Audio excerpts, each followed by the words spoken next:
할렐루야, 반갑습니다. 오늘도 하나님 말씀 붙들고 크신 은혜 누리시는 하루 되시길 간절히 소망합니다. 오늘 함께 나눌 말씀은요, 누가복음 22장 54절에서 71절까지 말씀입니다. 우리가 평소에는요, 주님 사랑합니다, 주님을 잘 따라가겠습니다 라고 고백을 많이 합니다. 하지만 우리의 삶에 진정한 위기의 순간이 찾아왔을 때에, 사람들의 시선이 부담될 때에, 나에게 불이익이 올 것 같을 때에 우리는 이 고백을 과연 지키면서 살아갈 수 있을까요? 사람들 앞에서 예수님을 부인했던 베드로의 모습과 또 이것을 묵묵히 지켜보시는 예수님의 모습이 오늘 담겨 있습니다. 우리 54절 먼저 보도록 하겠습니다. 예수를 잡아 끌고 대제사장의 집으로 들어갈새 베드로가 멀찍이 따라가니라. 예수님이 체포되자 베드로는요, 멀찍이 따라갔습니다. 예수님과의 거리를 둔 것이죠. 이 거리는 곧 믿음의 거리가 되었습니다. 자, 사람들이 불을 피우고 모여 앉아 있을 때에 베드로도 슬며시 그 틈에 끼어 앉죠. 하지만 그 자리에서 들려오는 이야기들이 있습니다. 자, 이 사람도 그와 함께 있었습니다 라고 얘기를 하죠. 베드로는 어떻게 반응합니까? 여자여, 나는 그를 알지 못한다. 첫 번째, 부인을 합니다. 잠시 후에 또 다른 사람이 이야기합니다. 너도 그 도당이다. 베드로는 이야기하죠.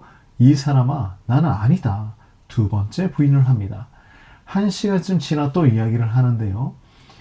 이 사람은 갈릴리 사람이니 참으로 그와 함께 있었다라고 얘기를 합니다. 이번에는 더 강하게 얘기해요. 이 사람아, 나는 너가 하는 그것을 전혀 알지 못한다라고 얘기합니다. 세 번째 부인이 일어났죠. 그리고 닭이 웁니다. 그 순간 성경은 이렇게 얘기하죠. 자, 61, 62절 한번 보겠습니다.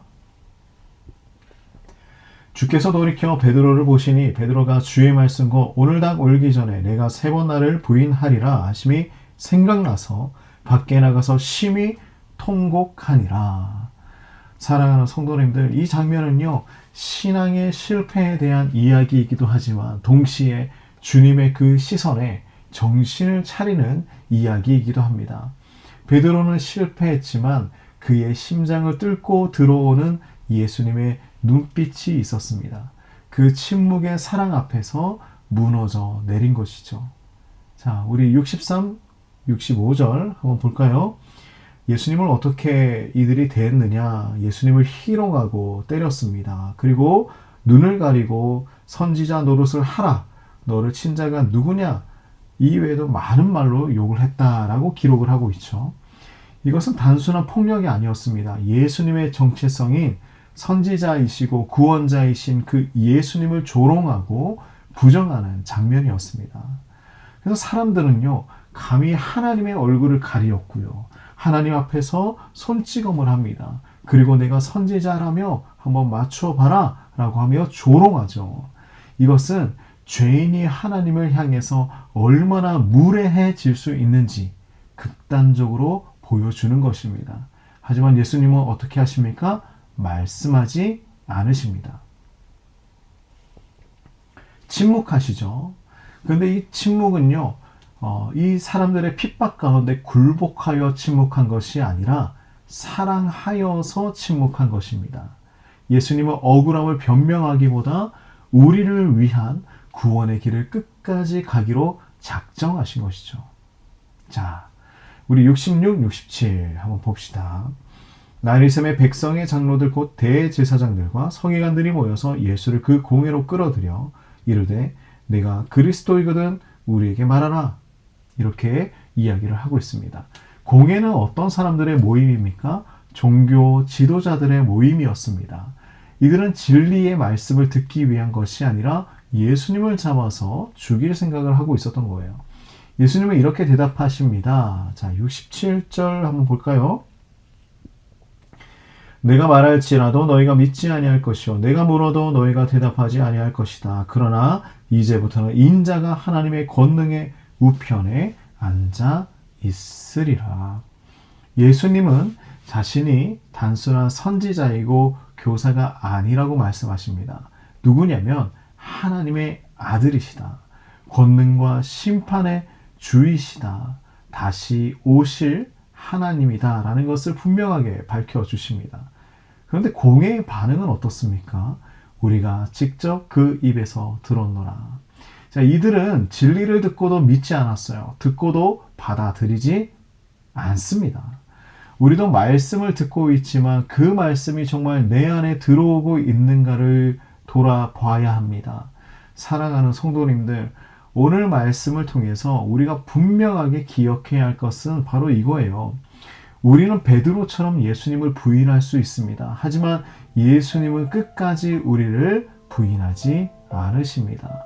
예수님은 조롱당하고 맞고 신문당하면서까지 결국에는 그 십자가의 길을 걸어가셨고 우리를 위해서 자신의 생명을 내어주셨습니다. 오늘도 주님은 우리에게 이렇게 질문하시죠. 너는 나를 누구라고 하느냐? 너는 나를 부인하지 않고 끝까지 따라가겠느냐? 우리도 베드로처럼 연약할 수는 있습니다. 하지만 주님의 그 눈빛 앞에서 무너질 수 있는 사람이죠. 그러므로 우리 모두 주님의 은혜 앞에 다시 일어설 수 있는 그러한 제자의 삶을 살아가기를 간절히 소망합니다. 기도하겠습니다.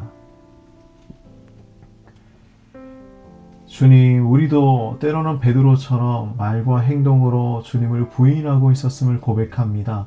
주님의 그 시선이 나를 흔들어 깨어나게 하여 주시고 다시 일어날 수 있는 회개의 용기를 허락하여 주시옵소서.